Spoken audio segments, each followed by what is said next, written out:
Hi, I'm Rick Avery, and they're making me say this for the Stunt Pod. um,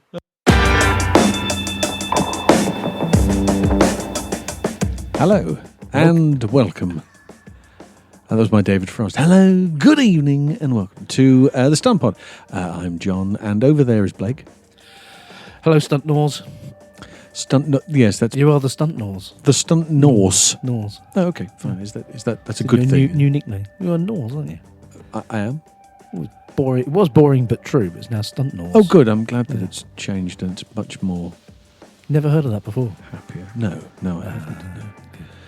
No. Well, maybe I'll create a bumper sticker, and we'll see how it catches on. In your new car, your new thoroughbred car. Don't remind me. So, who are we speaking to today? Well, Mr. Rick Avery. Rick Avery. Those people who don't know what Rick Avery is, If you haven't seen Heat, well, you must have seen Heat. you've probably flicked through the pages once or twice. See, the English audience will understand that. Norse joke number one.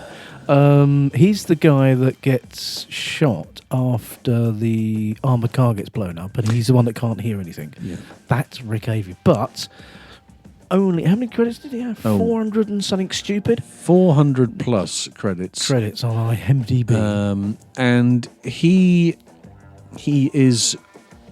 really been associated with car turnovers a lot. I mean, he's done all sorts. He's done bike not jobs. Just that, though. True. He's known now in downtown South Central LA as Mr. Helicopter. Yeah, no, because but I mean, from a stunt perspective, I mean, obviously he's done fights, he's done bikes, he's done falls, he's done fire jumps, he's done all sorts, And none of which he intended to do. none of which Because he blagged his way into this. Blagged his way in. He's not blagger. Not a clue. Strolled in, found himself a career, carried He on. turned down Hal Needham. Turned him down. Who turns down? It's like that's like Vic Armstrong coming up to you and say, "Right, stick with me, fella, you'll be all right." And you go, "No, that's right. I'll be Thanks, grand, Vic." thanks, mate. You're very kind, but no, it's all right. You've got a big family to look after. I'll be fine.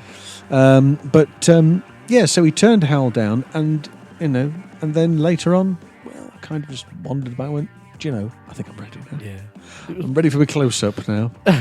But he's an extraordinary character, and then, as I was saying, has done all of these great gags, but has become and went through a big phase where he was a car turnover guy. Did car turnovers on everything, didn't he? All in cars though, not in everything. No, not in. I mean, in Did everything. a car turnover Car on a turnovers tortoise, in everything. not Yes. a badger, No, I see that. a raccoon. And one of the particular jobs that we are going to talk to him about, with a bit of luck, is a movie from 1998 called Blues Brothers 2000. Yes, I know you didn't see it at the cinema. Not many people did. But you're bound to have seen that particular turnover sequence. It's one of the biggest that was ever filmed, and everything's done for real. Real. There's not a moment of CGI in the whole thing. I don't think was CGI around. It was around, but probably in its very early stages I of think development. it was around, but they could only sort of I wouldn't even say it's CGI. It was kind of like just rubbing out pixels on the frame, on the film. There were effects, weren't they? But not in this. It's like when he does the Ferrari thing on the Eminem video. You could see where that's been rubbed out. No, you could see the pipe had been taken over. You could see the telegraph pole and everything being painted in. So, but lovely chap. What a chap.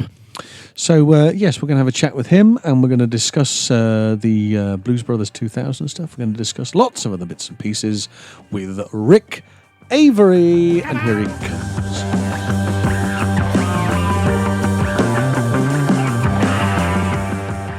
So, welcome to this week's show, and our guest is none other than Rick Avery. Rick, how are you, friend? oh, I just thought I'd take that pause because you die in radio when nobody talks. Oh, dear. Yeah, I did. okay. It's I was going to always take it longer, one. but then I was really worried. Hi, guys. I just about had a cardiac arrest there. I just wanted to let you know. Thanks for that. That was had a moment. What fun it is having Rick Avery on the show. I think the only guy that can get away with a long pause with silence is Howard Stern. Well, Yeah, I must admit, from being from the Brit, it's a cocktail, the Howard Stern. Yeah, being from the British persuasion, as soon as we find a pause, we like to fill it. They're known as pregnant pauses over here. Everybody looks at each other and goes, "Oh my God, nobody's speaking. This is really awkward." Thanks very much indeed for joining us. I know you're extremely busy, currently being pampered. But thank you for squeezing us into your tight schedule. How are things with you? All right, you've been busy? I am the most fortunate man in the world. Yes. Yes, you are. We do know this. I am. Yeah. No, I'm busy with a lot of things like I have most of my life. And, I'm just grateful for all of it. And, I'm happy and busy. Good man. Well, it's been quite a ride, hasn't it? I must admit, and we'd like to explore some of that, if we may, with a look back at some parts of your career and before, and that interests us particularly. So, I know you served in the military for a period of time. I wonder if you want to give us a little bit of background in your time there. Well, I didn't have a choice. It was when they had the draft here in the U.S. Right. And I got the letter that said greetings and report to here. So I went in the Army for a couple of years and I served in Europe. It's funny, I didn't even really consider myself a veteran because I never saw combat or anything like that. But I spent 2 years over there and did some crypto teletype Morse code kind of stuff. Oh, nice. And I felt it was more like prison than anything else, but looking back on it, Really? It was a great adventure.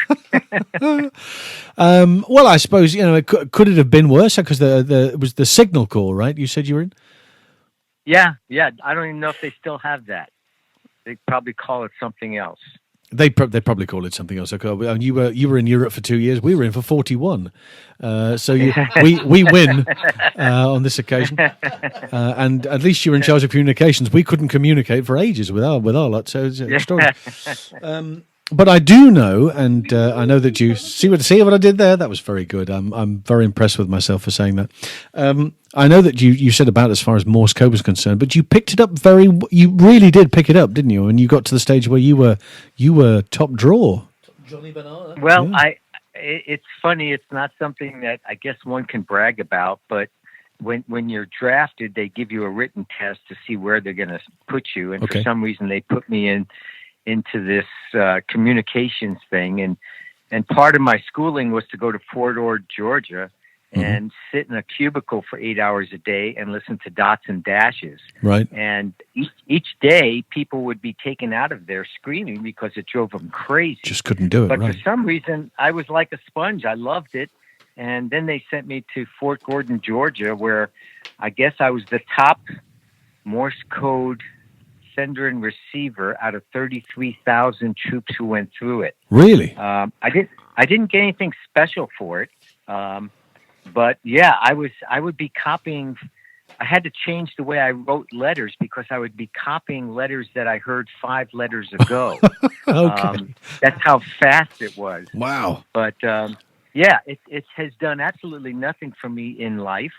But to brag about it right now, I guess. Yeah, so go on, and rightly so, I think. Giving you that outlet. But I mean, look at the big picture. 37,000 people going in, and you're one of the top one. Why did you think that? Have you ever thought about it? Why do you think that it just became so easy for you? Are you normally a visual learner? Or is that how that works? Did you manage to pick it up so quickly that way? Guys, I don't know how I learned it because my memory is probably the worst in the world. I don't know how I became a pilot. I don't know how. That is slightly worrying for anybody who flies with you. You know that. I can't when I'm stunt coordinating, and it's usually more than one show. I'll get asked a question and I don't even remember reading it in the script. So, yeah, I don't know how I remembered this. It was just my niche, I guess. Fortunately, I guess being a pilot, to identify a VOR, which is a nav aid, you have to be able to hear the Morse code coming from it. So right. I guess I have used it occasionally in that respect, but otherwise, no, I don't know why I did well with that. Okay. Well, we just want to make it very clear to anybody who's ever flown with Rick that it's not an essential part of the duty. No, and no, and you probably lost all your listeners talking about this Morse code. It's you know what the Morse code right now? You should be listening to dit dit dit da da da dit dit dit, which means SOS.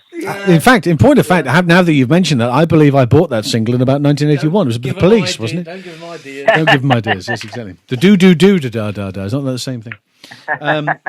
So okay, so you were successful in the army what was it? It was mandatory 2 years.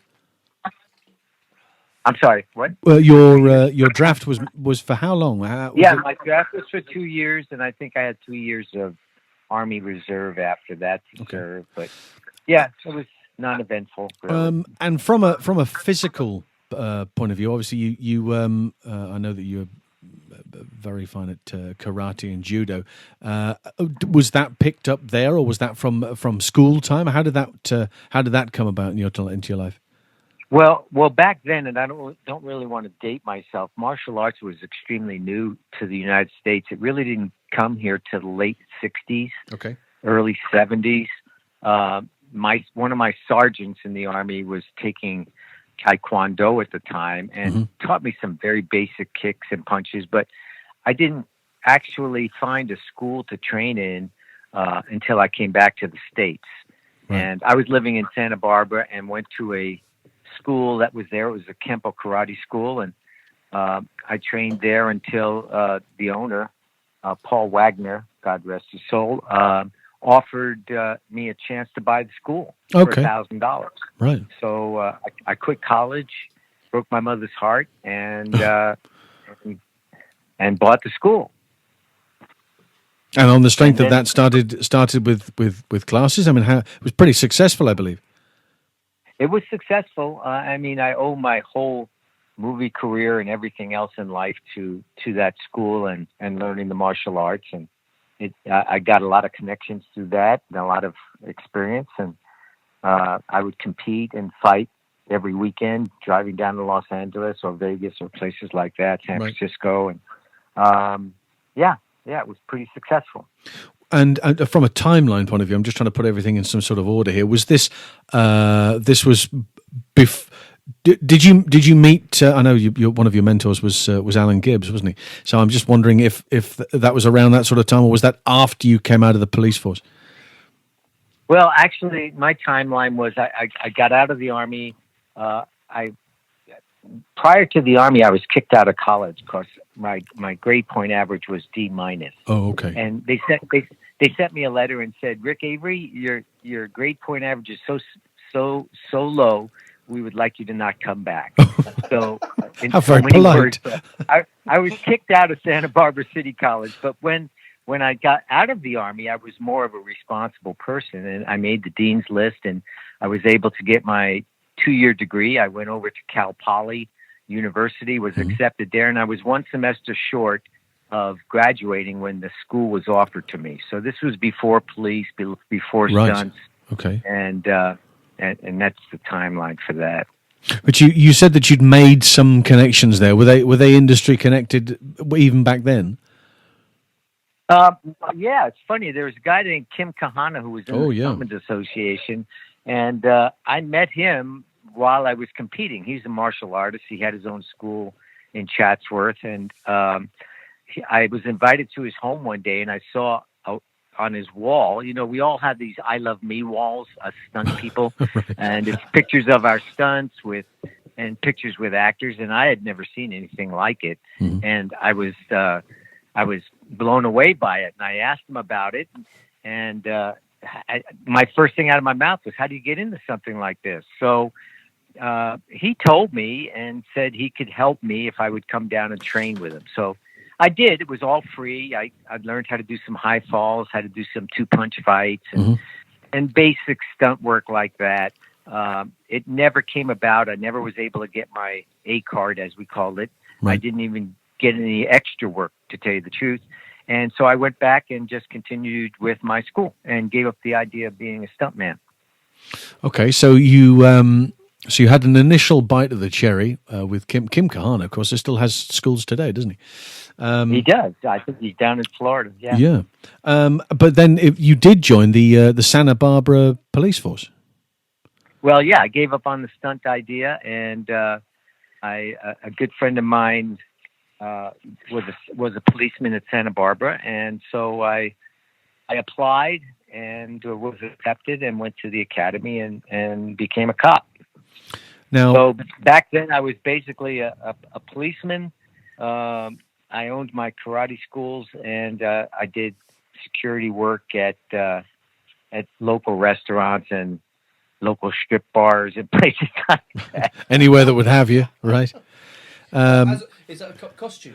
No, I don't. I think on the door and that sort of thing, as opposed to performing. You weren't performing, were you, in there? No, yeah, I wasn't performing. No. Okay, Yeah. just wanted to clarify that, just in case people thought, my God, he's a policeman and he's stripping in the evening. This is interesting stuff. How did you get away with it back in those days? Well, it was the 70s. It's okay. So what were you, you were a beat cop? I mean, you did traffic? Or, I was a beat cop. I was a beat cop for about, and I really became disenchanted with police work. It wasn't really what I thought it would be. Uh-huh. And I got the opportunity then, and when I told them I was planning on leaving, that they said, well, how would you like to get into the motorcycles? Okay. So, it was extremely hard on that particular police department to get into. It was a lifetime event, or for most of the cops who got into it, because it was wonderful. You got to go on all the beats. You got to go on any calls. You rode your motorcycle home. Right. You know, and we rode in twos. So my buddy Sandy Willette, we would ride together. We were Mary 3 and Mary 4, and it was a wonderful time, just riding a motorcycle every day. So what you're saying, Rick, is that they based chips on you? Yes. Yeah, basically at the same time. I grew up watching that. Did you actually do any work on it? I did not. But my friend Bill Young, who takes care of all of the cars on all of these action shows, he was running all that. God, I think is over here. You couldn't take your motorcycle home with you. No. My brother was a police officer in London. He was a Met police officer he was in the military as well before that, and he was one of the motorcycle outriders of the royal family in Germany when he was in the military police, and I can just imagine him bringing his bike home at night, and his wife going, "Oh, we're out of milk. Hang on, I'll get it." Blue lights to get them. Yeah, literally. Yeah, it was one of the great benefits to bring your bike home. You never get stuck in traffic, will you? Exactly. Go on, John. Next question. Well, on the strength of that, I say we touched on the idea of you know, again, getting disenchanted with it and wanting to move on. And how long did you stay in the police force? Well, I think I was a reserve for a year or two, and then I was on for about 5 years after that. I think it was like 5 or 6 years. Right. And in that period of time, obviously this idea of maybe still thinking about stunt work or getting into the business in some shape or form was still there. I know that there's some connection between you and John Travolta ultimately getting in. Do you want to fill out the blanks for us on that one? Well, right before I met John, Hal Needham came up to Santa Barbara and was doing a movie with Burt Reynolds called The End. Yes. And so I rode over there on my police bike to hustle him. And I didn't have pictures. I didn't have a resume. I didn't have anything. I just went over to meet him, and he was very gracious. And Hal loved cops. He just loved them. Mm-hmm. And he said, well, I don't have anything for you here at, Barnett. I can't remember who was working that show. It was one simple little stunt that was up in Santa Barbara, and he thanked me for coming by. And then the next day, I was actually working traffic for the movie. Right. And a PA came over with the radio and said, "Are you Rick Avery?" I said, "Yes." And they said, "Can you change into our costume and lead the funeral procession in the movie with your motorcycle?" Right. And I said, "Sure." So that was my first job, and lo and behold, it was really interesting. At the end of that job, Hal said, "Why don't you come down and see me in my office? I'm at Stunts Unlimited, and come visit." Wow. So I didn't realize the magnitude of it, but I did drive down one day, and I met with Hal. Andre Gibbs was the secretary, and Hal had his wood walled adorned office, and there was actually the new Hal Needham stunt toy. Oh, I yes, think that's Hasbro right. or Mattel or someplace on his desk. Yeah. And he gave me a little speech and said, I really like you, and I understand that you did some training and yada, yada, yada, yada. I mean, I was basically a brand new guy. And he said, part of this business is going out and motocrossing with the guys, playing golf with the guys. You got to go out and hang out with them. And, of course, I would have to work everybody on this wall before you had an opportunity to work. But, I can do that for you, and I can introduce you to everybody. And I didn't have any idea, guys, the magnitude of this number one legend guy offering this to me. The one thing he did say to me is, I can't stand for a fence walker, quote unquote. Right. You either got to sell your house, sell your business, quit your job up there, and move down here, and then I'll do that for you. Okay, so you do this or nothing at all, right? Exactly. And I didn't even have a SAG card yet, guys. So I went back home. I spoke to my wife at the time, and I decided to not do it. And probably everybody in the stunt world who hears that story said, what a moron you were. But it was the best thing for me to do because I eventually met Hal's right-hand guy, Alan Gibbs, and he took me on the journey after that. Alan was an extraordinary character. I mean, when you say he took you on the journey, what he took you under his wing. He sort of mentored you from the ground up. It's funny. I was at the Legends dinner that the Stuntmen's Association puts on every year, and sitting at my table was Billy Burton, who is one of the greatest ever. One of the greatest ever. And we were talking about Cannonball 2, where I did a lot of work for Alan on that, and Billy had to get hit by a orangutan monkey and do a stair fall. And he said, thanks for remembering that, Rick. Yeah. And it was quite interesting because coming from him, he said Alan Gibbs was one of the best ever. In my mind, he was the best ever. He could do everything. He could create. He could rig. Before there were riggers, there was Alan Gibbs. Yeah. He could sit down on a corner with a director and come up with the most fantastic stunt ideas. Not only that, but he was a stuntman who did it all. Yes. He did high falls he did he did everything there was, and horse work. He was a all-around stuntman, and in my mind, the greatest ever, and a man's man. Right. I mean, we weren't far from each other in age, but I looked at him like a father figure, and really influenced my whole life. Gave me my first stunt coordinator job, so I could go on for hours about Alan Gibbs. Well, I think that's you're not alone in that, because obviously in later life he did exactly the same thing with Jack Gill, and took Jack under his wing as well. So I think he was a figure who liked to give as much as he knew and pass it on, and pay it forward. Yeah, absolutely. So the way it happened was I was riding motorcycles, but one day it was raining, so I was in a police car, and it was early evening, Christmas time, and I get a call to meet a reporting party. They call them an RP at such and such an address. Well, and to look for a white Jaguar. So I go to that address, and I don't see it. So the officer Fertilla said, "Call the station." Now, guys, we're talking about way back when there wasn't any cell phones. I had to go get it 10 cents out of my pocket and call the station to find out what the good old days. Yep, the good old days. So he said, "Rick, you couldn't find it?" And I said, "No, I couldn't find the car." And so he said, "Well, this is John Travolta's car. He had a problem. Somebody jumped on the car and bent his windshield wipers. And this is the time when John had just finished Saturday Night Fever. He was the biggest star in the world." So I got in the car. And I drove around the corner. And it's funny how fate works, because if I had spent seconds more starting the car. If I had made a left turn instead of a right turn, if there wasn't a light that stopped me, I would have never met him.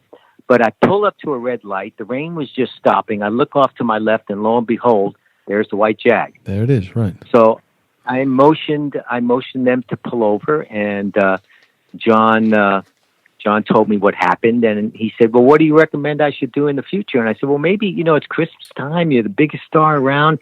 Maybe you should try, try having some security. There was a guy named Jerry Worms who later became a cop, who was his school friend. Right. And I said, isn't this your bodyguard or your security? And he said, no, this is an old school friend. So I said, well, maybe you should travel with some security. He said, can you recommend anybody? I said, sure. So I pulled out my card and gave it to him.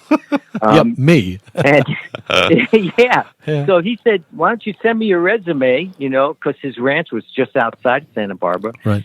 And I said, no, I'm not going to do that. And he said, you're not going to do that? And I went, no, because you're giving me a line of bull. You're not going to even look at my resume. So we parted ways. He gave me the address to send it to. I went home to my brother-in-law, and I said, what's a resume? And he said, oh, I'll help you with that. So he made a resume. I hand-delivered, and I didn't hear from him again for a year. I figured he just...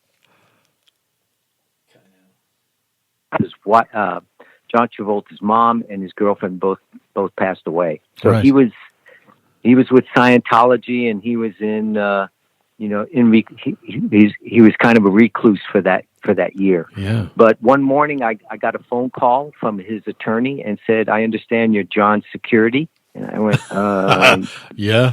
Okay. Yeah. What's it to you? Come down here to LA and meet with me, and we'll sign some contracts, and you'll be in charge of his security from now on. So I drove down there.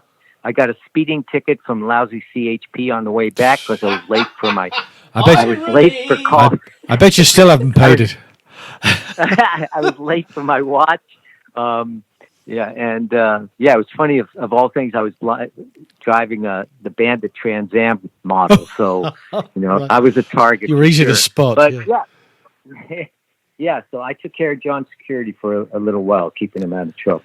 It's just, the thing is, if you got somebody who was brand new and wanted to join today, whether it's in America, whether it's over here, and they listen to your story, you could sit there and go, really? Is that how it used to happen? Because it did. There's so many different qualifications and all sorts of things these days. It's extraordinary. Well, yeah. You listen to stories like Dickie Beer walks into the cafe at Elsie Studios and they say, what are you doing? Oh, nothing. Sorry, can you work on Return of the Jedi for the next 4 months? If you like. And I'm like, okay, yeah, fine. It's amazing how it used to be, isn't it? Yeah, it does, and I'm a firm believer that if you have a vision, if you visualize what you want as a goal in life, it'll eventually happen if you stick on it long enough. Yeah. What's your thoughts on the industry today then, with the social media world and trying to push yourself? Push your profile in front of coordinators, and because over here we don't do a lot of hustling. That there's, I suppose there is around with the new genre coming in, but it doesn't really happen over here that much. Well, I probably sound like an old fart, but anybody who worked in the 70s, 80s, into the very early 90s, that was the golden age of stunts for stunt men and women. We were a small community. We worked mostly out of Hollywood.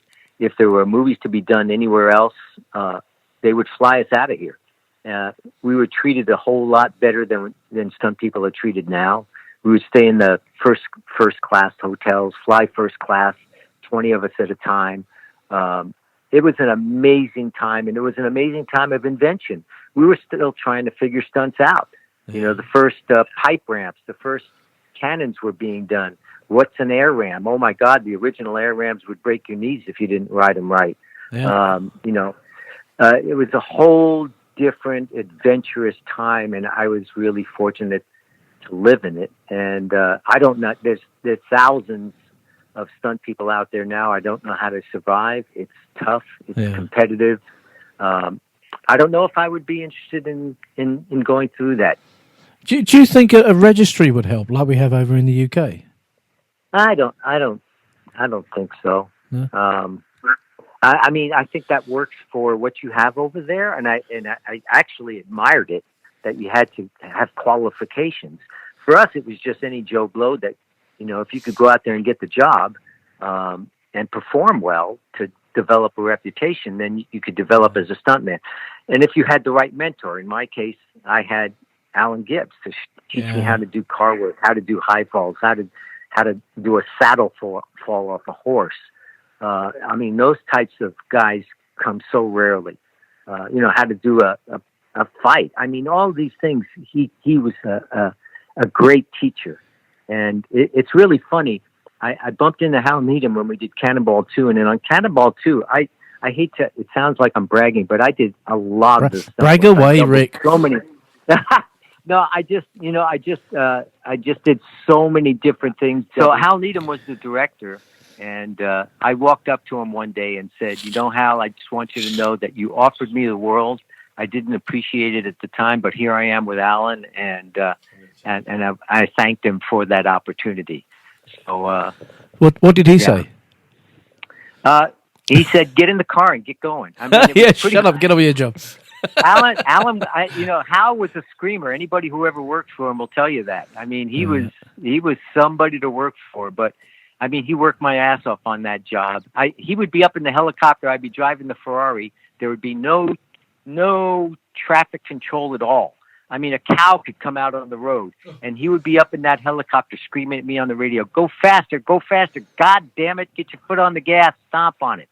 And I wouldn't know what was coming around the corner. Really? But that's what it was like working for him. Oh, yeah, we have a few screamers now, don't we? Well, do you remember what your first stunt was then? Yeah, well, my first stunt was, one night I'm having dinner with John, and he wants to go out for a walk around the ranch. And the previous night I had seen Hal doing a transfer from Hal Needham doing a transfer from an airplane to a horse on some show. I can't even remember what that show was. The show. Here comes the Oracle. He'll tell you. The show. What show was the show was called You Asked For It. You Asked For It, exactly. Yeah, and it was about. And I think it was 1956 or 57. I think his housekeeper was sitting next to me, and I said, that's what I've been trying to do for the longest time. I would love to be able to do that. And she mentioned it to John. The very next night, John came over to me. He says, you look a lot like my father. I bet you could double me, Rick. How would you like to be my stunt man from now on? I don't like you being a cop. I think it's not safe. You know what? I'm going to have you on my next movie. And I went home and just hit the ceiling. I couldn't believe he told me about that. The next movie came. It was a movie called Blowout. And I didn't get a phone call. He had already left for Philadelphia, and I figured it was just another promise that wasn't going to come true. But a week before they started shooting, I get a call from the unit production manager, and he said, "Hey, I understand you're Rick Avery, you're John's stuntman." And I didn't know what to say, so I said, "Yeah." And I hadn't done any stunts before, guys, really in my life, except for a little training here and there. Driving in car chases with the police department, motorcycle chases. I didn't know my ass from my elbow. And I said, yeah.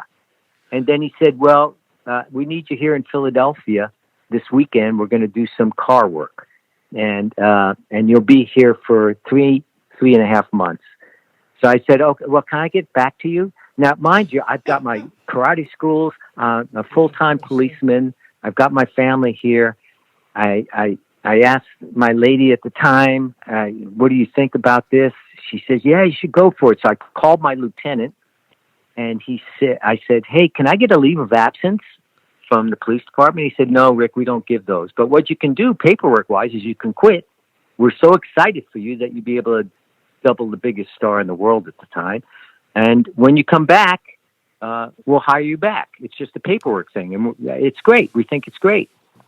So I quit the next day, I called the UPM, and I was on a plane with a whole bunch of guys from the Stuntmen's Association because Carrie Lofton was a stunt coordinator, and off we went to Philadelphia. And it's really a funny story. You got time? Yeah. What's the film? It was called Blowout. It was a Brian De Palma directed movie. It was all Italians on it.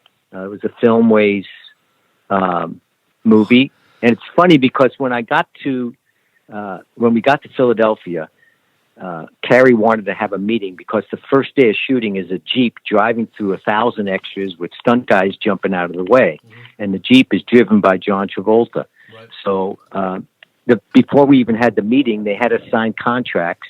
They handed me my per diem, which I thought was my pay because I wasn't making that much money as a cop. Wow. I think we were making $1,000 a week, something like that, $225 a day back then, or $180 a day. Not too shabby.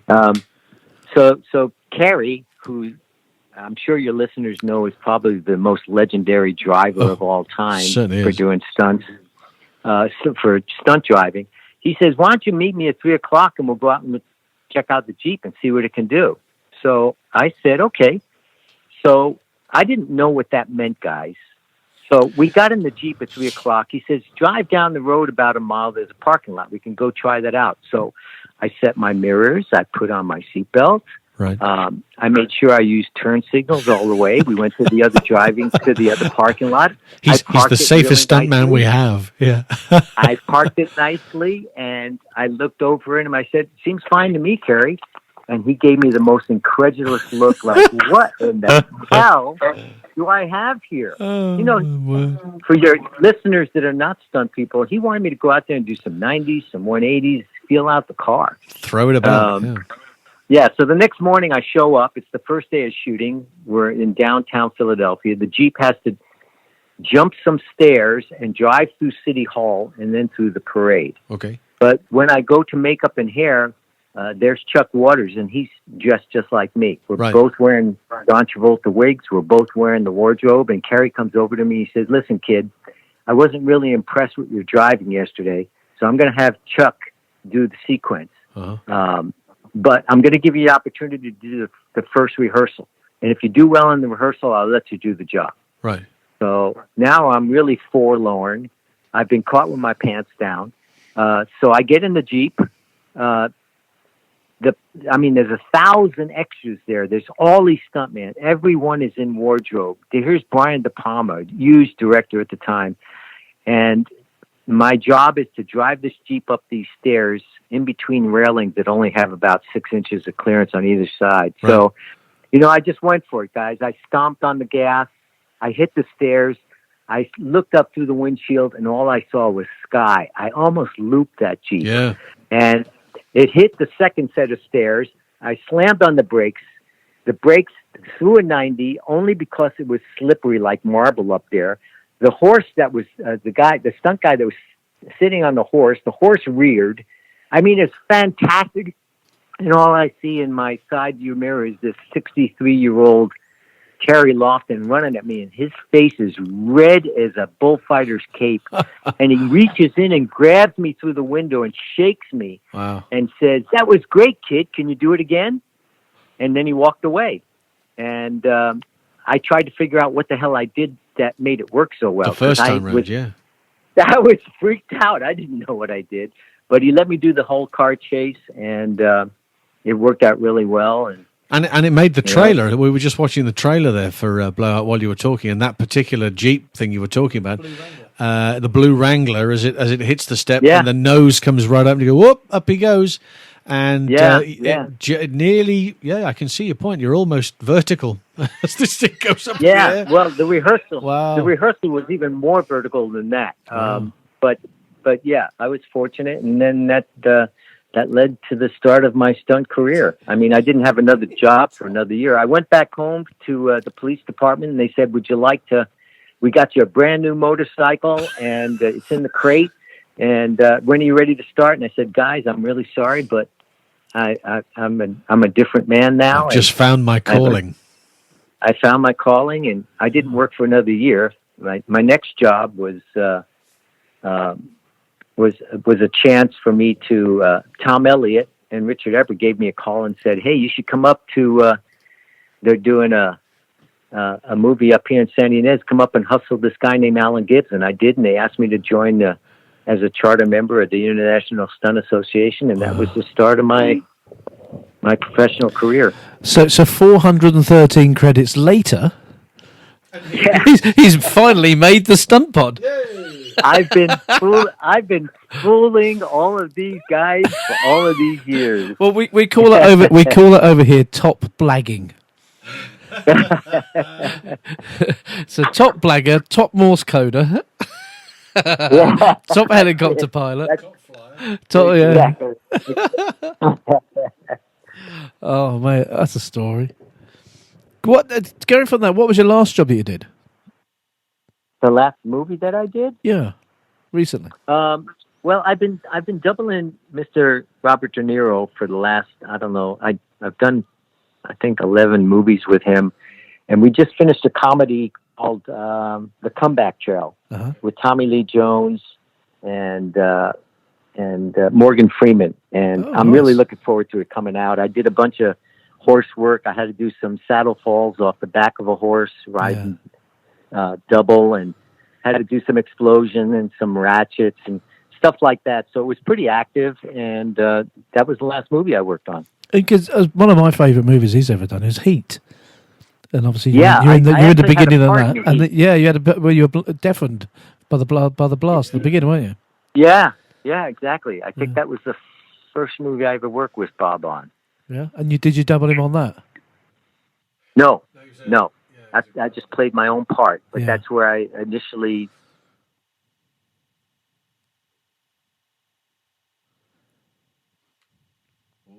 Oh, it's gone very quiet now. Are you there?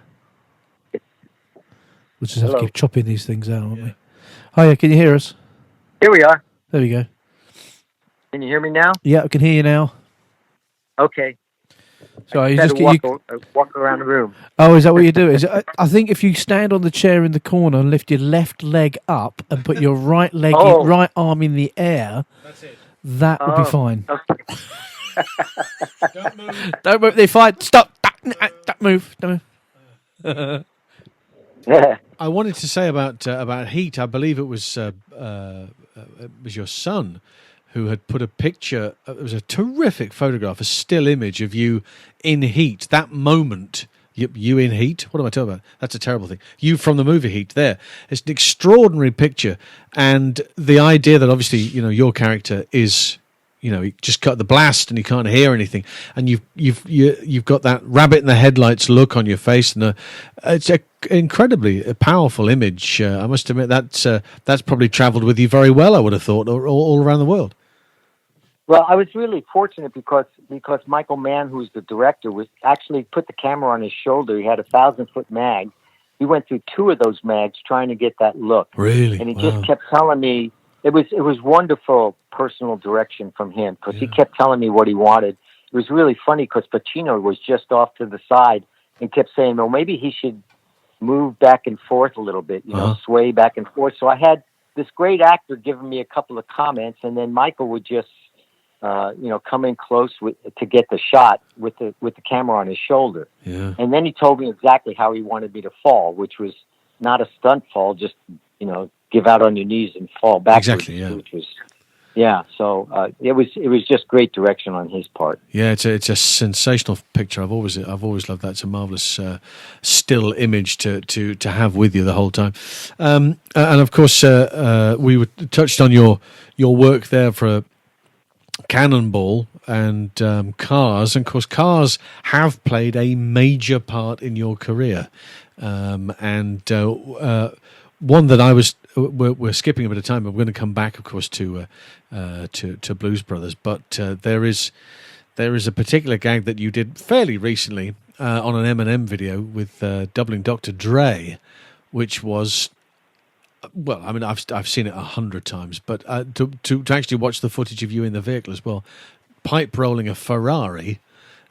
Is absolutely extraordinary. Just talk us through how you got the the call to go and do that, and how that became a reality.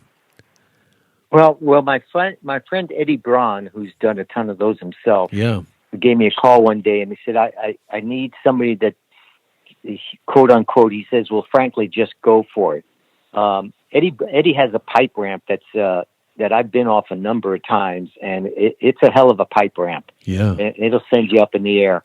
And he said, I need somebody that's smaller, shorter than me, because this Ferrari that I want turned over, it doesn't have a lot of room in it. So I went over to look at the roll cage when they were putting in, and usually we have a little bit of space, and we'll make the roll cage so that the body's loose around it, so that the body will give a little bit, right, soften the impact. In this case, we couldn't do that, so I had to build the cage right out to the car because I only had a couple of inches of clearance between my helmet and the roll cage. So it was going to be a hard landing. And then when we got to the location, it wasn't the original location, which was straight line. We had to do it on an S curve, literally an S curve. So I had to drive hit the pipe ramp, clear the indentation of the S, and land on the other side. Yeah, so there was bend in the road, yeah. Yeah, there was a bend in the road. So I knew I had to hit the pipe ramp really fast. So I think I hit it at 52. We were having problems with gear changing in this Ferrari. They had spent $66,000 on this Ferrari. Of course. And it was funny because my boys, Mike and Brian, were both there to tie me in. And when this white Rolls Royce pulls up and this big black muscular man gets out of it, and I don't know who it is, and the director says, "Oh, this is who you're doubling." I went, "Really?" Yeah. Okay, cool. And he shook my hand. He walked off. It was Dr. Dre. And I said to my younger son, "Who is that?" And he said, "That's Dr. Dre, Dad." And I said, "Oh, I thought I was doubling Eminem." So yeah, I did the crash. It was one of the best I did. I guess I've done a lot of pipe ramps, but that's the first one I've done with a really light car, and obviously it flies. As you said yourself, you've done lots of pipe ramps, and people are very, very familiar with the way in which a pipe ramp works. They do straddle it, and it flips it one way, and then it goes through the air poetically and lands on its roof. This was the gnarliest looking thing I've ever. It's almost flipped backwards. Yeah, it's the most, and of course, what speed did you say you were doing when you hit the ramp? I think I hit it around 52. That's the last when I looked down at the gauge, that's what I was doing. And then of course you gas it when you get to the ramp. But Eddie's pipe ramp it's got a kicker on the end, and it sends you at such an angle, and because of that lightness of the car, that's how it reacted. No, we can all, if you've done a lot of these, you can pretty much predict where the car is going to land. You don't know how it's going to land. It's all a crapshoot, and it was the same thing for this car. We didn't have any idea what the car was going to do in the air, and it just turned out to be spectacular. And the landing itself, the camera position, I don't know how many cameras covered it, probably about 50, just to be on the safe side, because you just had no idea where this was going to go, but the landing was right into camera. Yeah. I mean, well, we had Jack Gill there, and Jack's done a lot of these as well. I mean, I was fortunate enough to have Jack and Eddie there, two guys that we've worked a lot together. We worked on Blues Brothers 2 together, and we've done so many of these, and so I had two professionals there that were my eyes outside the car. Yeah. And Jack helped set a lot of the cameras for that. We're just watching it now, open-mouthed at this, supercar bouncing and scoot. I mean, to watch it, of course, they slightly slowed down, but to watch it, I mean, it gives the impression that it's just not going to land. It's not going to finish. It just keeps going and going and going. I guess it was quite a hefty ride for you inside the cab, was it? Well, it's funny because the director said to me at the end, "Rick, I didn't run sound on this. I'm going to run sound on this later. I'm going to loop it in. What is it like?" And so I said, "Well, you hear yourself going through the gears, and then you hit the pipe, and right after you hit the pipe, it's just quiet. You don't hear anything. You might hear the engine revving. You'll hear the air, a lot of air that's going past there, and then all of a sudden, when you hit, all hell breaks loose. It's hard to explain, but it's a lot of rock. It's as if you were shoes in a washing machine or something like that. Wow. And he did really well. I mean, he put a really good soundtrack to that. It's a spectacular gag. There's no two ways about it, and it always enhances. It definitely for me it enhances the video. Of course it does, but the idea that because he's driving the car, isn't he? That right the way through the video, he's driving the car, and then this accident happens towards the end. But quite an extraordinary moment, and captured there for posterity by you. So. How tall was he? How tall was Dre? No, how tall was Rick? Oh, before or after the gag? Yeah, before he was 5'7", and when he got out of the car, he was 4'6". Yeah, that's exactly. Because there's not much room in the behind the wheel of a Ferrari for Rick or anybody else for that matter. I mean, it's a very tight space, and the cage as well. I mean, it's really confined. I know you. A quick question, Rick. I know you're good buddies with Andy Armstrong. Have you ever gone off his kicker ramp, or the stopper ramp that he's designed? No. Never. I've actually never worked with Andy. We're just friends. Because that looks brutal. Show me some video of people, Steph doing one on Bang Bang, and just looks brutal. But you can be so accurate with it. I think he put it down an alleyway, and they did a car turnover down an alleyway, and the whole thing just stops like it's hit a wall, and then moves into position where it should be in the alleyway. It's an amazing piece of kit. Well, we'll tell you that doing a pipe ramp is easy because you just drive fast and you hit the pipe ramp and off you go. But I found in my experience that when you look at where you have to hit the pipe with the car, it's a matter of inches. And if you're off an inch to the left, an inch to the right, it changes the whole action of what that car is going to do. And it's a moment in time. So you have to be at a particular speed, hit at a particular angle, those few inches inside the tire of the car to make it do what you want to do. So it's not as simple, really, as it looks. And I was one of those people in the beginning that said, just put me in there. Alan gave me my first car rollover in Armed and Dangerous, which was a hell of a car rollover, and I only hit it at, I think, 38 miles an hour. It's probably the biggest wreck.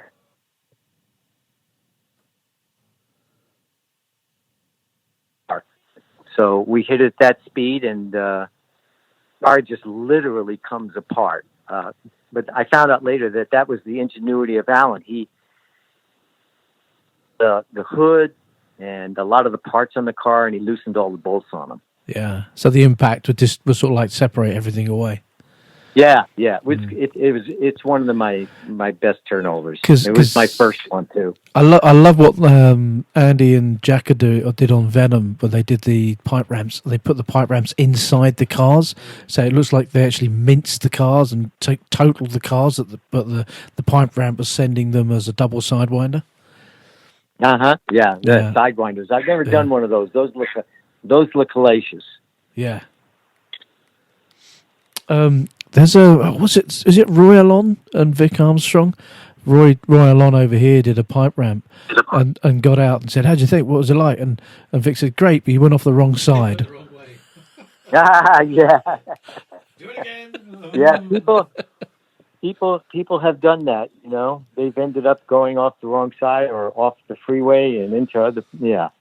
Is that it can be a big mistake. Is that moment of like you're rolling up to it and you're like 20 seconds away, you go, did he say left or right? Anyway, go on, you got another question, John? Well, it's just really with reference to moving on now to Blues Brothers 2000, which made in 1998 and was the sequel to the Blues Brothers, which was originally in 1980. Now, for those people who are familiar with the Blues Brothers, partway through, towards the back end of the movie, there is a car crash. The boys are being chased by the police, and there's a car crash. And it was about 20, 30, 50 cars, maybe at a push or something like that. And it was a huge pile-up, terrific stuff. Then the second one comes around, and it's to be bigger and better. Now, firstly, obviously, same director, John Landis. How were you approached for this? Did this come directly from the top, or how did you get involved in the picture? Well, I had been doing movies with John for a while, and so I kind of became his guy. Okay. That's how I got the job, and it was in Canada, and of course, it's hard for Americans to work in Canada. I was able to bring up Buck McDancer, my ex-wife Joni. Who else did I bring? I brought Eddie Braun, Jack Gill, and Bob Miner. Hubie Kearns. And the rest were all Canadians. Right. So what happened was once we got there and we started talking about how we were going to do this movie, one day in pre-production, John walks into my office and says, "Hey, Rick, I just realized that people are going to come see this movie and they're going to want to see a lot of wrecks like we did in the original." I said, "Okay, what do you want to do?" He says, "Well, why don't you set up something for hitting something on the highway and 5 cars pile up?" I went, "Okay." So I worked out a little thing, and then he came back a couple of days later. We're still in pre-production. He said, "Make that 10 cars." Every day it became kind of a funny thing because we eventually got to, one day he came and said, "You know what, I want it to be 25 cars." At the end of the day, it turned out to be 54. Right. It starts to be a dream because you're going, "Oh my God, we're all going to get to do all these pipe ramps and jumps and crashes." And then you realize you run out of ideas.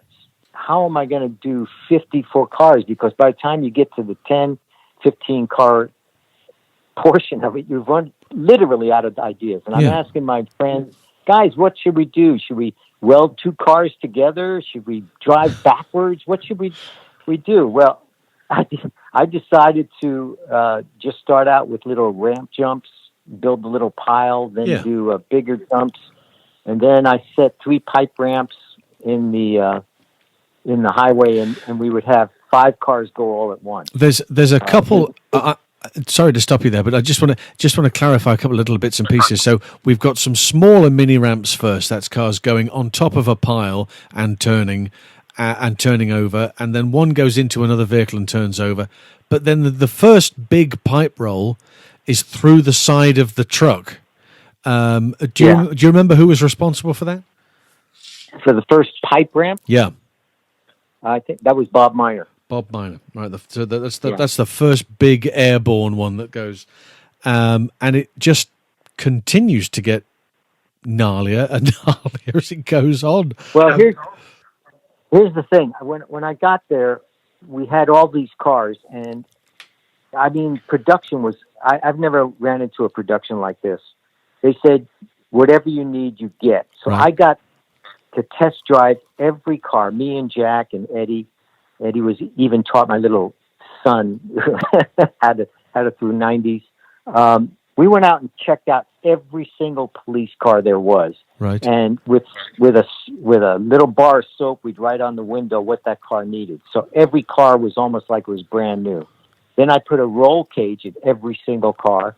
I bought 5-point harnesses for all of the cars. And then I had Kevlar helmets for the drivers because they were so light. And then each driver, I just told them, "Listen, guys, you do turnovers till you get tired of doing them." And the guys were doing turnovers till they were saying tweet, tweet, tweet. I was going to say, you used how many is acceptable on a picture. Let's look outside of this for a moment. So you let's say you get asked to go and do a pipe ramp job on a movie. You get 1, maybe 2. Is it acceptable for that? But you got way beyond that in this because you had to. Well, Eddie Braun and Hubie Kearns, they started acting really stupid after the 3rd one, so I had to say no more for you. Right. Because we agreed, "Hey guys, whatever happens, just pour me into the car, just lay me into the car," because they were going to make a lot of money. Yeah, exactly. but physically they couldn't do it. As a matter of fact, I ran out of drivers, and I had to get in the car and do the last two, which was 5 of us going at the same time. And yeah, exactly. Jack had a radar gun, and I think he clocked me at 60 when I hit those pipes. So the thing is people watch that wreck nowadays, and they don't believe we were driving cars. no, that's the thing. Because everything is so dramatically CGI'd these days. Let's look at the very start of that sequence, which is the Blues Brothers car making that jump. Now, that's a huge jump. Is that a ramp to ramp jump?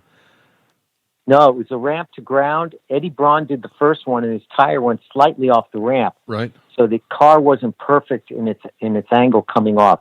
So John wanted to do it again. So I had Jamie Jones, a Canadian stunt guy. He did the second one. Wow. It was a 200-foot ramp to ground jump. Huge.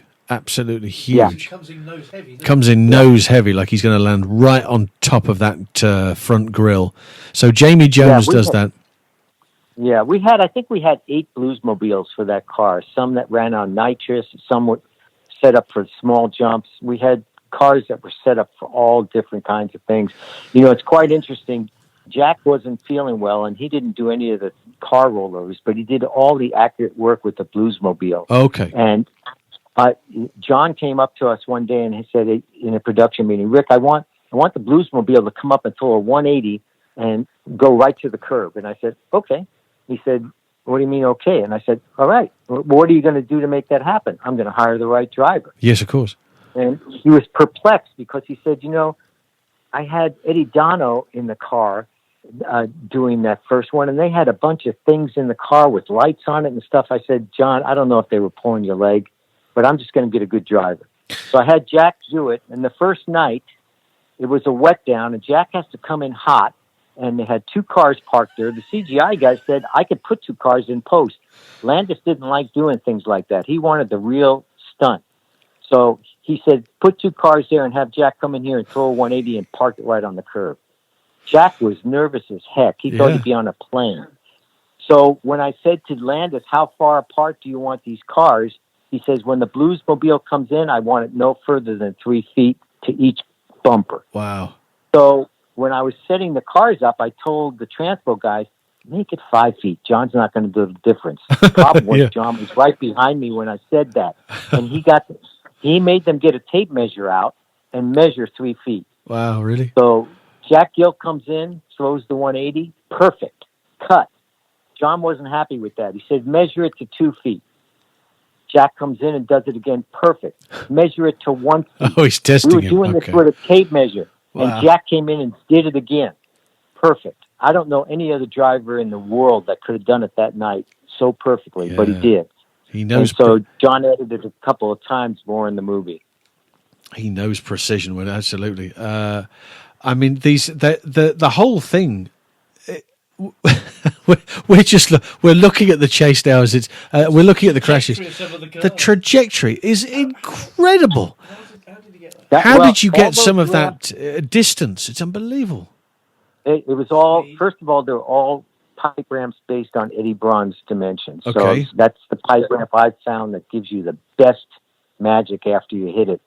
So we had a bunch of those built, welded, and placed. So like I said, we had 3 of them placed so you could have 5 cars go off at one time. And then it was just a matter of hitting the throttle, guys. It's, I don't hit it at 30 or 40. It's 50 or 60. Yeah. And that's how we were able to get that. I mean, I've never seen that before. When I got in the car, I had the cars in front of me doing it. And for me to be driving that fast and watching cars in front of you flip, it was the most amazing thing I've ever seen in my life. Absolutely must have been. To see 3 cars going in front of you and then oh, I'm airborne as well. Yeah. No, it was quite amazing. And I forget, because you had mentioned to me earlier, the French guy. Yeah. What was his name? French stuntman called Anton Ducone, who I believe was... Ducone. So we did the first day, we did all this in a day and a half. We had 10 cameras fixed. Okay. No cameras moved, no modern technology cameras, no edge arms, no ultimate arms, no Russian arms, nothing like that. Right. And the first crash, I just wanted them to crash in and do a little semi-pileup. Yep. So the first 10 stunt guys did it. John Landis comes over to me and he said, "That sucked. Now you tell these guys to step on the gas and do it right." So I said, I had somebody say, I went to the crowd of stunt guys. I said, "Guys, I need the first car to come in here really hot. Right. Who wants to do it?" And this little hand, not one of my drivers, one of this little hand just comes up and he says, "I'll do it, sir." Well, it was this French guy, Antoine. So he gets in the car, and if you watch the first crash, he hits that thing so hard that the rear end comes up, and John Stoneham Jr. comes up underneath Under him. him. Yeah, exactly. Yeah. Under him. I've never seen anything like it. Not That's at how all. hard he hit that thing. Now, the problem was, after that first wreck, I go out there to check and make sure all the drivers are okay, and Anton's in an ambulance. Oh, wow. And they're looking him over. And I said, "Hey, are you okay?" Because I guess the console came in and just barely touched his chest. He was fine. But when I'm looking at him with his shirt off, he's got a device on his chest. And I said, "What's that, Anton?" And he said, "That's a pacemaker." Oh, Christ. I went, "You're wearing a pacemaker?" Oh, my God. Why? Wow. I said, why didn't you tell me that? And he said, "Would you have let me do it if I told you?" And I went, "No." Well, no. No. So that guy was the hero of the whole thing. I mean, you look at this whole setup, all these flying cars, I'm telling you. And I tell you what, I know we were pulling 8Gs plus in the turnover because when I went home, both my eyes were red like a vampire. Really? So I went just to see from a the G-force? doctor here in the U.S. Well, it's funny. I got to customs coming back in the U.S. and I was wearing my sunglasses. And the guy said, "Well, what were you doing in Canada?" And I said, "Well, I'm a stunt man. We were doing some stunts here." And he said, "You don't look like a stunt man." And I raised my sunglasses and he looked at me and said, "Okay, move on." Oh, yeah, you do. So I went to see an eye doctor. I was worried about my eyes. They were completely red. And he said, "Well, to cause that, you would have to pull instantaneous 8Gs. So I guess that's what we were all doing. 8Gs during that. 8Gs. But not gradual like you would in a fighter jet. Yeah, exactly. The other thing that's very interesting in these is that there are moments where there are cars. So Bob Miner pulls that first big one right through the trailer and out the other side, and then there's another vehicle that comes right over the top of the trailer and lands on top of him. That was my ex-wife Joni. Oh wow! How long did you stay with this woman? I mean, she seems really dangerous. Yeah. Well, she was a hell of a stunt gal, and Bob, who was knocked unconscious, he did the smallest of all the turnovers, and it knocked him out. Wow. So we had to send him off to the hospital. And then I told Joni to center punch the pipe ramp, so she actually hit it dead center, so it's more like a jump. Yeah, absolutely. And then Buck McDancer came in after that. Yeah, because I'm just looking at we're just looking at the first pipe ramp left hand twist through the cabin with all the blue pipes going everywhere, and then one comes over on its belly, and then another one comes in and must be about 20-30 feet in the air flat. So that's they're all off the same pipe ramp. Yeah, also off the same pipe ramp. And the last one is basically flat, just flat it and it will kick you in the air. Yeah, that was your ex-wife, Joni. Was the second one. Yeah, and Buck McDancer, I think, was the second one. That is, and they filmed it from a couple of angles, the same take, couple of angles, but that's it's graceful. It's graceful, isn't it? It's there isn't a if you type car crashes right into YouTube, and there are endless supplies of people who've put clips of this and clips of that together. This sequence is in all of them. Because it is absolutely I think it's superb, the very, very best. Look at this.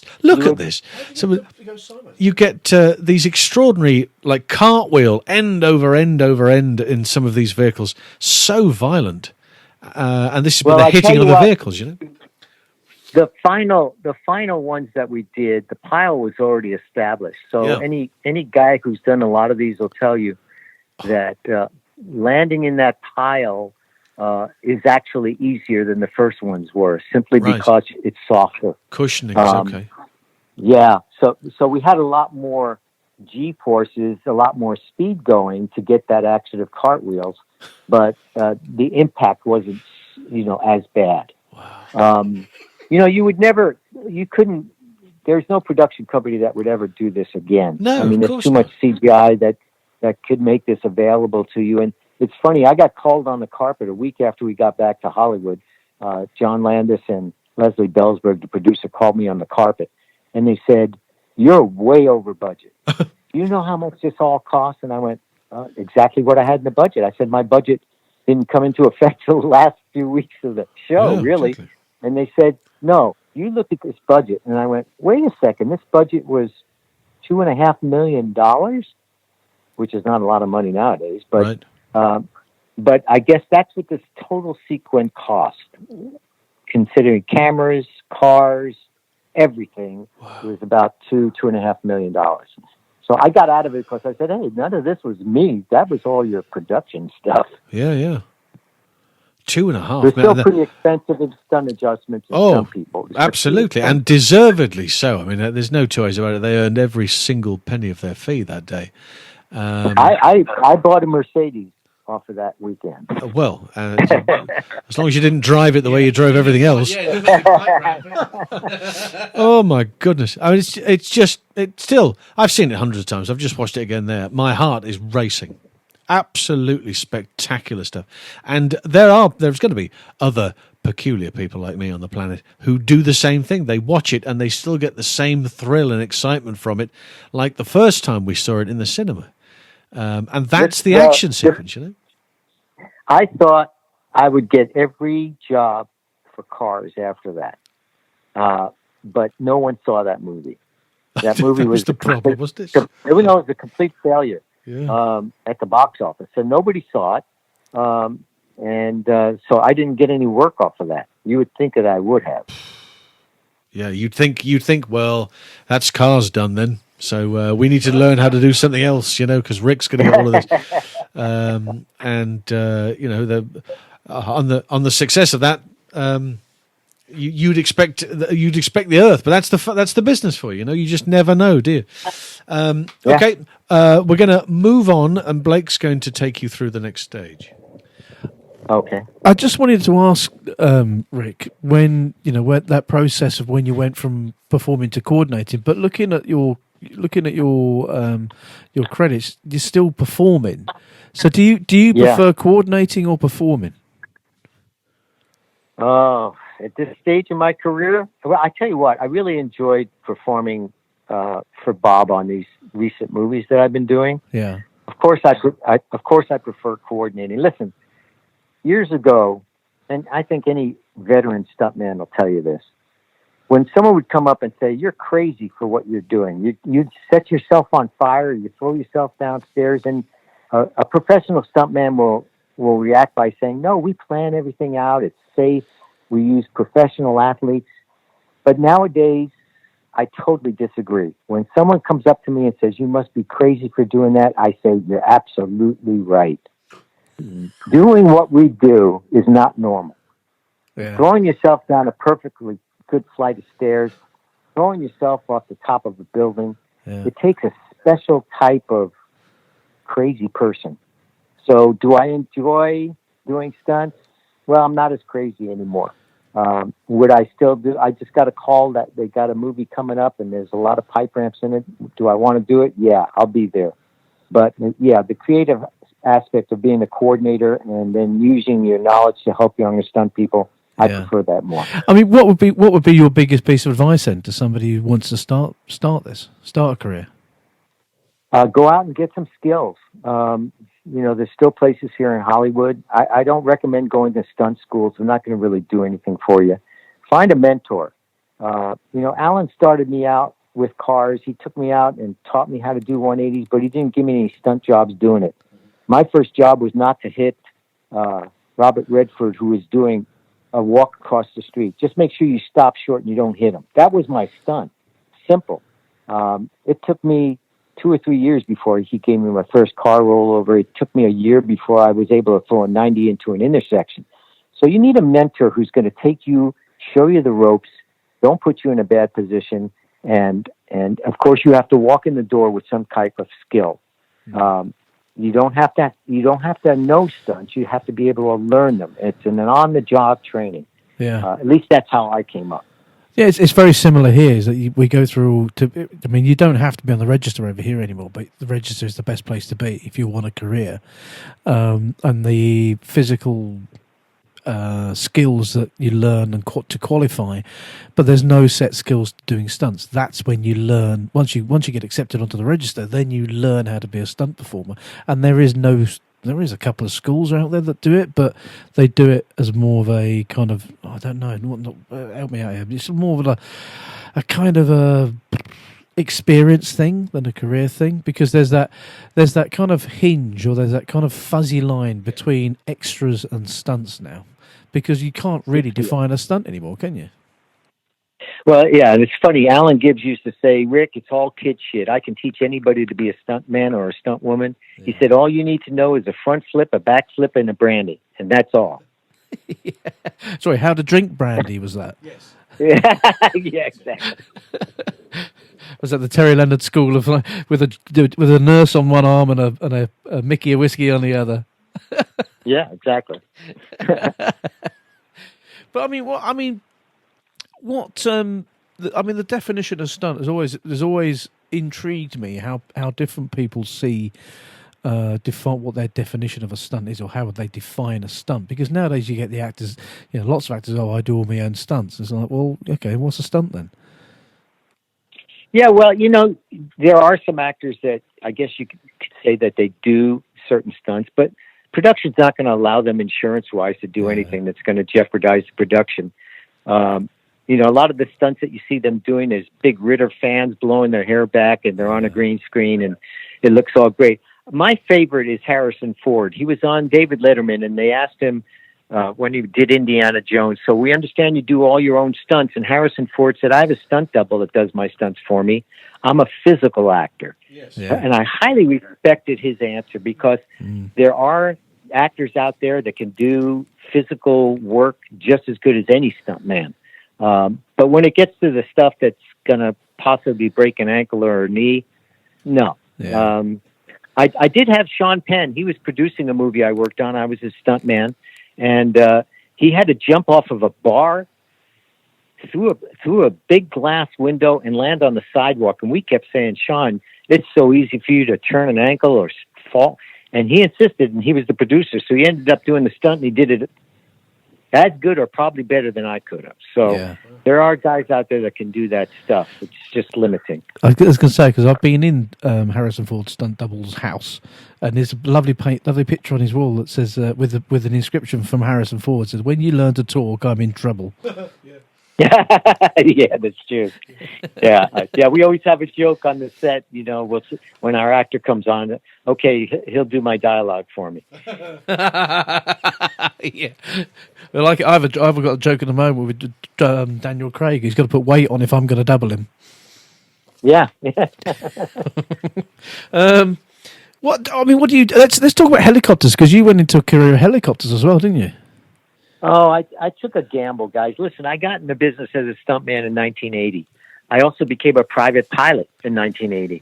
And then as I started, I got a little bit of money one day, and I decided I was going to add on and get my helicopter license. And that went on, and the people who taught me decided that I could be a good teacher. So I became an instructor and started teaching instructors to be helicopter instructors. And the natural progression was to get into turbine helicopters.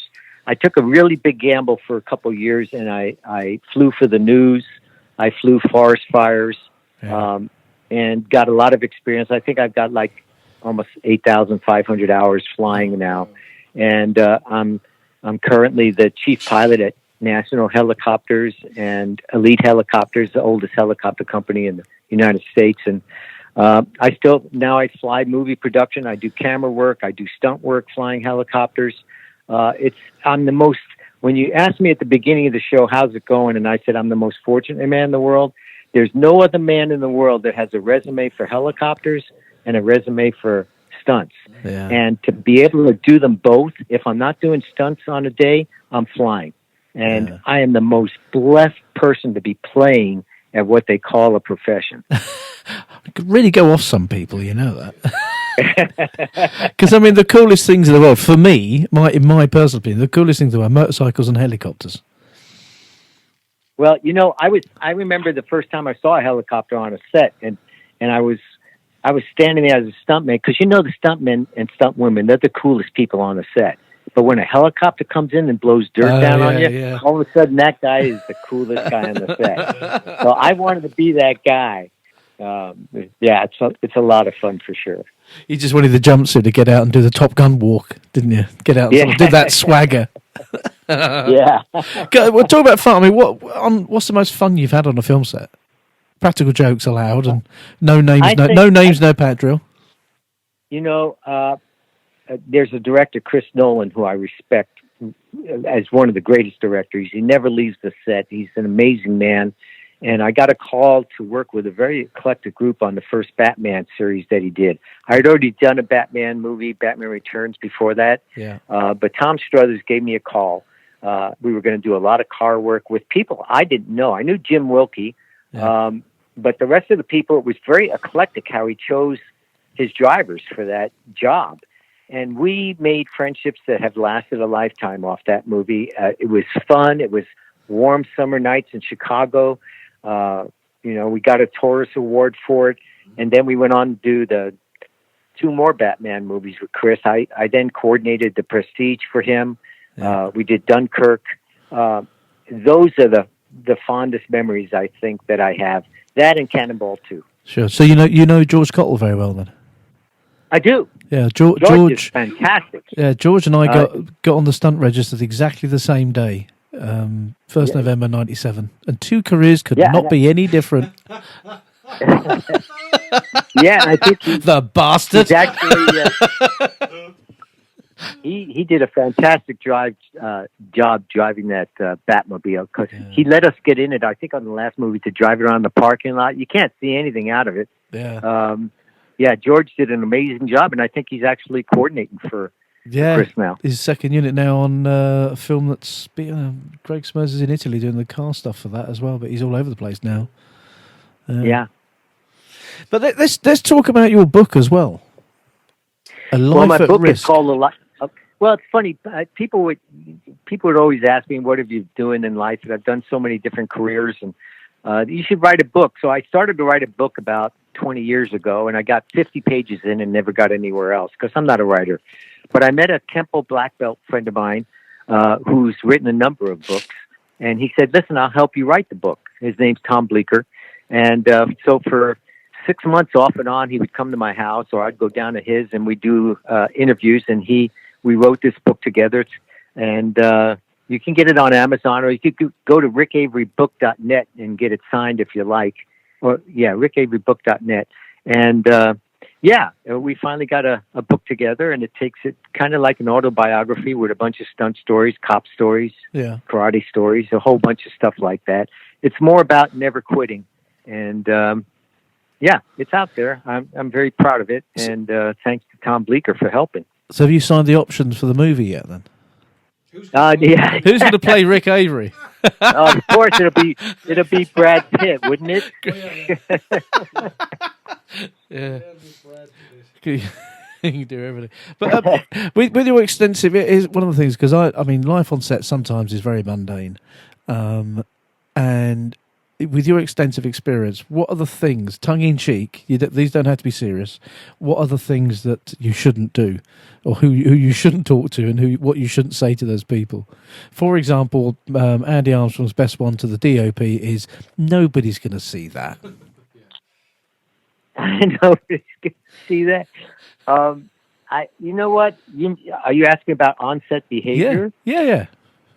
Listen, I'm the last person to ask. It's more about, be seen, be not heard. But here's a really quick story, really quick. There's, in the original Blues Brothers, a great stuntman named Eddie Dono does a stair fall. He's wearing a school table. He's sitting in a school table and does this hellacious stair fall. And at the bottom of the stairs, John Landis comes over to him and looks down and says to Eddie, that was fantastic, Eddie. Can you do another one? And Eddie then says, go fuck yourself. That's a no then. only if you do Eddie Dono, one of the greatest stunt guys around, only he could get away with saying that, and he did not have to do another take. Oh dear. Sorry, who are you? What did you say? That is, I've just thought about that in my head. It is, you've seen people do stair falls, but never inside furniture. And yeah, exactly. He does. He comes down like a ton of bricks inside a school desk. Yeah. Yeah. And, you know, most stunt people always say, yeah, I'll do another one. But, you know, the reality of it is, here's a guy that had the balls enough to say, go fuck yourself. Yeah, go, absolutely. You get one and that's it, right? That's it. That's it. I'm not doing it this How many times would you have liked to have said that? How many times what? How many times would you have liked to have said that? Oh, God, so many. So many times. There's still time, Rick. You're only 400 projects in. Bob? I think I'm old enough. I think I'm old enough and grumpy enough to get away with saying it once in a while, maybe. I see that. Yes, I see that. Although there are people who would quite easily have said, "Yeah, I'll do another one," and then a couple of broken limbs later, they'd still be saying, "Do you want it again?" You know, you keep going and keep. Yeah. What do you? That's happened to all of us. It's the one extra that you do that you always get hurt on. I was going to ask you about recognition. What do you think about recognition? Brad Pitt brought this up the other night at the Oscar ceremony. I know it's been talked about a lot, and he said, effectively what he said was that we should really look at how about a category for these guys. What are your feelings on it? Well, here we go getting a little political, but I'll say this. Back in the old days, it was frowned upon for stunt people to get recognition, and stunt people didn't want the recognition. It was our job to do the job and make the actor look good, and we were supposed to be invisible. Mm-hmm. But over time, there were a lot of background stories done on stunt people, showing the public for what we actually do, and now it's common knowledge. And I love the idea that we have the Taurus Awards, we have the Emmy Awards. We're getting recognition, but it's still not the recognition, and I'll tell you why. Right. I'm a member of DGA. I've directed a couple of movies, a whole bunch of second units. Mm-hmm. Yet, when you get a DGA magazine, I'm going to get hell for this. When you get a DGA magazine, they'll list the credits of the DGA members that worked on each movie. And they'll have the UPM, of course, he's DGA. They'll have the director. They'll have the assistant director, but never the second unit director. The second unit director never gets recognition. He'll get credit maybe on the movie and at the end of the movie, but we never get recognition. We don't listen to this. The assistant director will get residuals. The second unit director never gets residuals, and he was the director for the day. Why is that? Why is it that we don't get the Oscar? Because we're just a bunch of dumb cowboys being thrown down the stairs, and they don't want to recognize the fact that we are equal to them. Wow, really? That's it. Simple. That's still the idea, you think? You bet. It's the old school guys at the Academy, and I'm a member of the Academy, so don't get me in trouble. No. But it's the old school guys. Do it. It's the old school guys that still see us that way. Now, Nowadays, it's not a bunch of old dumb cowboys falling off horses, and I don't mean that they're dumb. I'm just saying that's how they're seen. Mm-hmm. Today, stuntmen are directing movies. John Wick directors they're directing commercials. They're all educated people. We have educated stunt people. They've all been to college. They're all professional athletes. They're all very creative, and it's a whole different atmosphere. But until the old school people leave these places of power, we're not going to get any further recognition. Yeah. That's just my personal feeling. Mm. Do you think that's changed now with the new age of stunt performer? Do you think where they with the social media and the look at me aspect kind of things? Yeah, I think that. I think there needs to be a little bit more humbleness. I find myself, even me, being forced to put stuff up there to stay in competition. It's part of the business to show what you've been working on and show your latest stuff. Mm. But I don't know how you can get. Nowadays, it's hard to be spectacular. Everything's been done already, right? And I was going to say, yeah, it's a case of trying to stand out from the crowd because it's a big crowd now, and you've got to stand out from it, haven't you? Yeah, I mean, before to do just a cannon roll was a big deal, and some people wouldn't feel like they were a stunt person unless they did a pipe ramp or a cannon roll. Yeah. But nowadays, it really doesn't matter. There's so much over the top movie action. It becomes boring, I think. I mean, the Fast and the Furious movies, you got cars flying through the air, coming off one building. I mean, it's so ridiculous. I mean, it makes a fortune, and it's great for our stunt community. I mean, the guys and gals are making a fortune doing it. So God bless them. But the day of doing practical stunts, doing a French Connection, doing a Bullet, doing those old school car chases that really get your heart beating, it becomes boring. It's exactly my thoughts as well, because it has got to the point now where stunts don't particularly look like a stunt anymore. It's not a stunt on being on a wire, being pulled out of frame, that then you get CGI'd to go flying through the air. Is that a stunt? Well, it's actually worked out good for the longevity of stunts. I mean, yeah, I'm still doing saddle falls, for crying out loud, and still doing ratchets and stuff. Yeah. But we don't have to do those high falls into the airbags that were dangerous anymore. We don't have to do air ramps with explosions behind us anymore. A lot of it's CGI. So yeah, the guys will do the air rams, but they're not exposed to flame and fire. There's still stunts that do that, but for the most part, it's safer for us, for our community. Because we've been speaking to lots of coordinators, and there is an element now where they come on set and you've got the stunt team on one side of the room and the fight team on the other side of the room. And do you think with like the likes of YouTube and things like that, where people have seen stunt work as fight work, where it's not a stunt, it's a fight? Well, I'm going to sound like an old grumpy stunt guy, but I remember being on a show where I was driving the camera car, second unit directing, hopped out of the car and did a car rollover, and then had to go home and make the phone calls and break down the script and do it all by myself. Today, I think it's wonderful. The stunt coordinator has an assistant, or there's a second stunt coordinator to do all the phone calls, to do all the hiring, to do all the rehearsals. Some of these movies are so big that you have to have a fight coordinator. You have to have specialists that come in and do the rigging for the wire work. Now we have rigging crews where we never had that before. So for me, I think it's wonderful that we have all of these different departments that make up the one department of stunts. It shows that production is willing to spend the money to get the job done. And it gets a lot of jobs for the guys. Yeah, true. I see that. I mean, as you said yourself, there was, back in the heyday of that period, there was the stunt coordinator did everything. He was the stunt arranger because he arranged everything. The fights. Maybe it was just the fact that they weren't given titles. If Alan Gibbs was working on a picture, and he said he'd say to somebody, right, do me a favor, you organize the fight over here and we'll do this over there, and between them they organized it. Nowadays that's a separate credit as a fight coordinator, and that's a separate credit as something else. Yeah, exactly true. And we have so many women coordinators now, and I have the utmost respect for female stunt people, because they do everything a guy does without pads.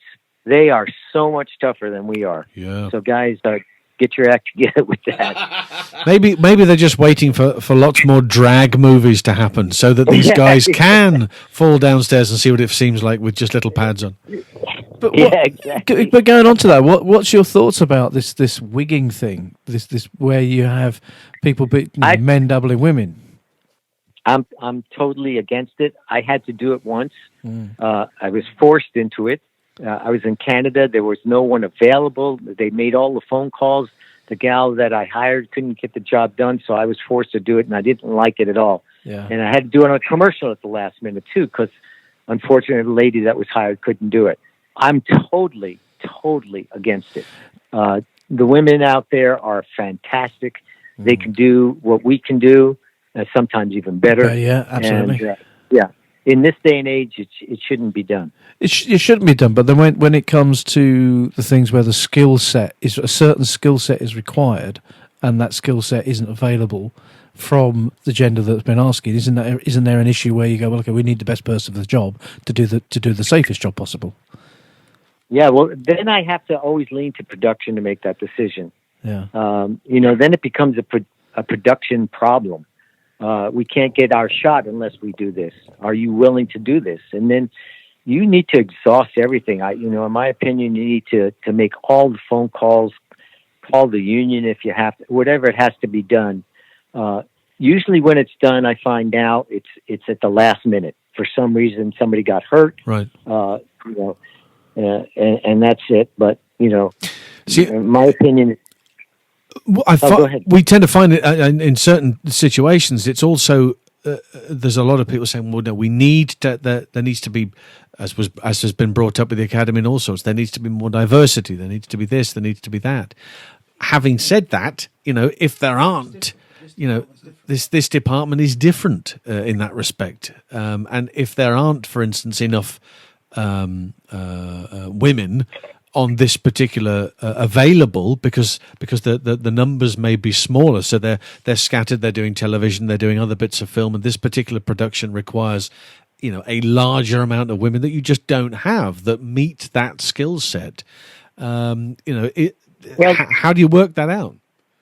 Well, the women don't get the opportunity because the scripts aren't written for action for women. So Right. You're not going to have a lot of women getting a chance to do car rollovers and car work because they're not put in that position in the script. Just the so stunt. I think it just comes from the beginning. I think it's up to the writer and the producer and director to give those opportunities for women heroines in movies to do more action. So we see that in a physical sense in fighting and battle scenes and things like that.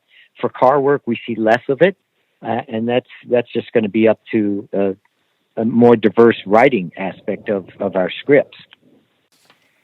Now, I wanted to talk to you, Rick, because you were involved in a project. Obviously, you've had a great experience through your life and your love of boxing, and that fighting that you've done, and of course, working on a picture like Hands of Stone, which was the story of Roberto Duran. Tell us a little bit about how that particular project came about, and I also know that there's a very unique way of filming these fights that were recreated for the picture. So maybe you can let us in on some of that.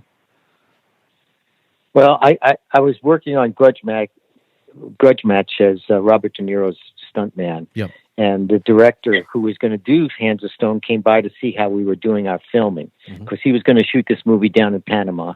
Right. And so after he watched us and our movie was wrapped, I got a phone call from him and he said, "Hey, I'm doing this little movie in Panama. Can you come down and help us with it?" So the little movie in Panama turned out to be 5.5 months, and a lot bigger. We had battle scenes. We had all kinds of stuff going on with it. And it turned out that Edgar Ramirez, who became a good friend of mine, was going to play the part of Roberto Duran. Right. Unfortunately, Edgar has never thrown a single punch, a jab, a right cross.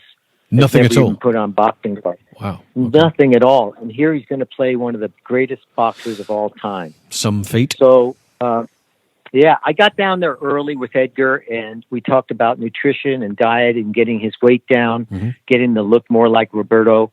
I had him train with Roberto's sons for about a week or two, and I didn't like the atmosphere that he was getting. I didn't like where he was getting. They had him in a modern gym. It wasn't right. The ghetto in Panama to a place called Los Roqueros, where the professionals fight. Uh-huh. I mean, it's steamy, hot, third floor, sweat. When it rains, there's buckets put out. There's holes in the floor. There's creases in the ring on the canvas. This is a nasty place. Right. But I hooked him up with a trainer there. We taught him how to fight, how to box.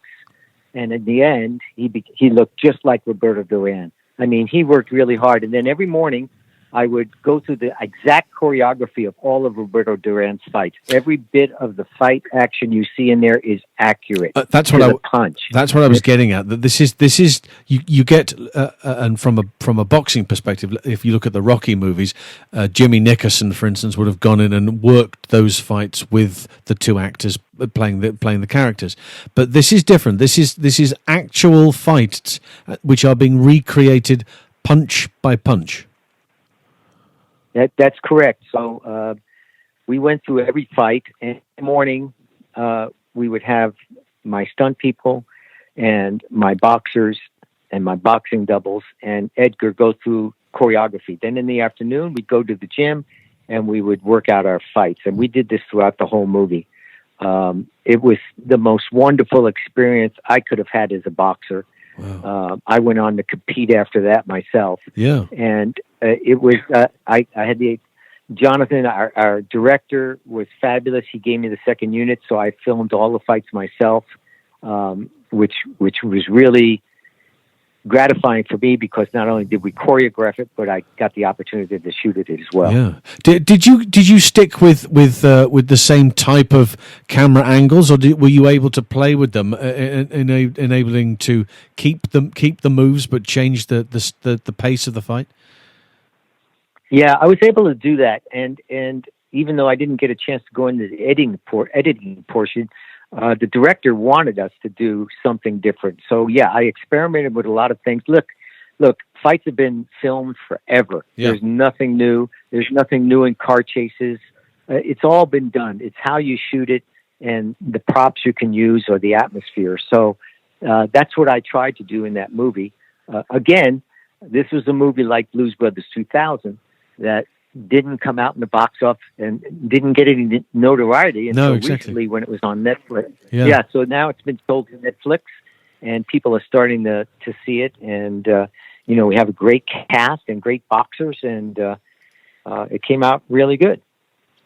Well, look, it's been an absolute joy talking to you. I don't mind saying that. I've thoroughly enjoyed our chat, and I know that all the people listening will be devouring all of this information as well. So I want to say a big thank you to you. And when am I going to get my money? Yeah, I think. It's in the post. Yeah, it's probably in the post. I imagine as soon as we leave Europe officially, we're working stuff out here at the minute. It's all very complicated. Okay, great. Great. Yeah, we're still going to. We're working pounds, shillings, and pence. We're doing over here at the moment. So we'll try and pay him in love. Yeah, we'll pay you in love and devotion as we normally do. Rick, thank you very much indeed. I know you guys have more money, Brexit and everything. Well, so. yeah. Let's not go down that direction. That's a surefire end to everything. Rick, it's been a pleasure. Thank you for your time. Okay, talk to you soon, guys.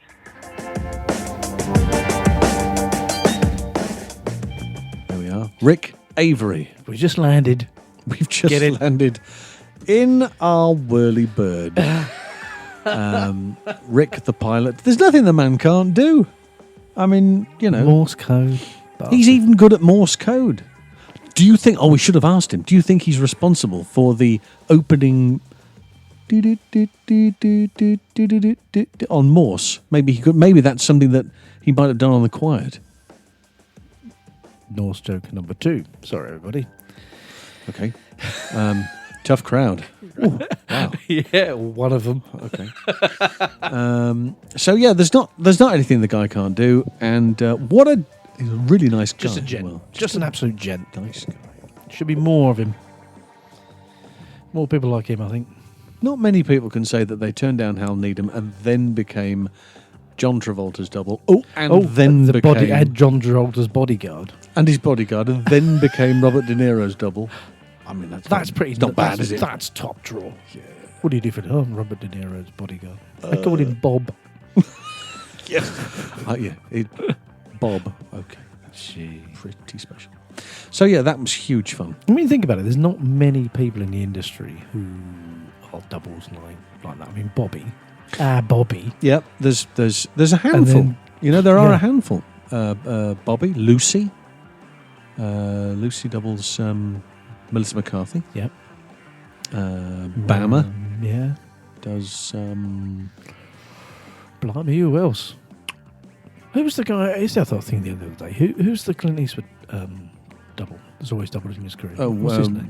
Buddy Van Horn, Wayne Van Horn, Van Horn. Make your mind up. Yeah, it's one of them.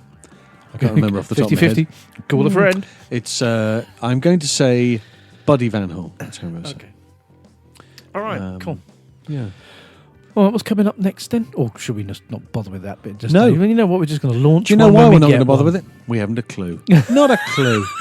We'd like to say, and next week we've got, but we don't. Not a clue. Everything is so tight to the wire at the moment that you think, right? Anybody think this would be planned? It's planned to a point, but we long gone. I'm afraid are the days of us going right. We've got so and so booked in because they're all working. So there we are, and next week we'd like to say what we've got next week. Well, if we're doing anything next week, it might be 2 weeks. Could be 2 weeks. Could be 2 weeks. Okay. Could wash my hair next week. You don't do yours, do you? Well, what's left of it. Comb yours with a wet flannel. But yes. So if we're spared, we'll see you next week.